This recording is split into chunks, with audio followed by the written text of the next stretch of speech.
34 na araw bago ang eleksyon 2025, patuloy sa pagsuyo sa mga botante ang mga kumakandidato sa pagkasenador. Ang kanilang mga aktibidad at plataporma sa report ni Mark Salazar. Ayuda para sa agricultural workers na apektado ng climate change ang isusulong ni Bam Aquino. Nakipagpulong si Senator Pia Cayetano sa local leaders at iba't ibang sektor sa Valenzuela.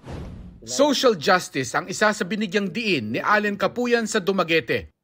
Regularisasyon ng barangay health workers ang isinulong ni David De Angelo. Nasa senatorial forum din sina Calio de Guzman, Teddy Casino, Arnel Escobar at Ernesto Arellano.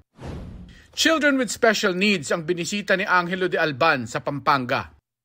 Pagkakaroon ng super health center sa buong bansa ang isinusulong ni Senator Bongo. Inilatag ni Ping Lacson ang kanyang advokasya kontra korupsyon sa pagtitipon ng isang business group.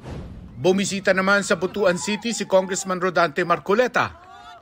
Binigyang diin ni Senator Amy Marcos ang pamamahagi ng mga truck at kagamitan sa mga magsasaka. Libreng pabahay sa mga mahihirap ang ibinida ni Manny Pacquiao. Ibinida ni Kiko Pangilinan ang mga naipasang batas para sa sektor ng agrikultura. Iginiit ni Ariel Querubin ang importansya ng mabuting pamamahala para labanan ng insurgency. Mahalagang papel ng LGU ang iginiit ni Senator Francis Tolentino. Dagdag proteksyon sa mga OFW ang ipinangako ni Congresswoman Camille Villar. Patuloy naming sinusundan ang kampanya ng mga tumatakbong senador sa eleksyon 2025. Mark Salazar, nagbabalita para sa GMA Integrated News. Huwag magpahuli sa mga balitang dapat niyong malaman.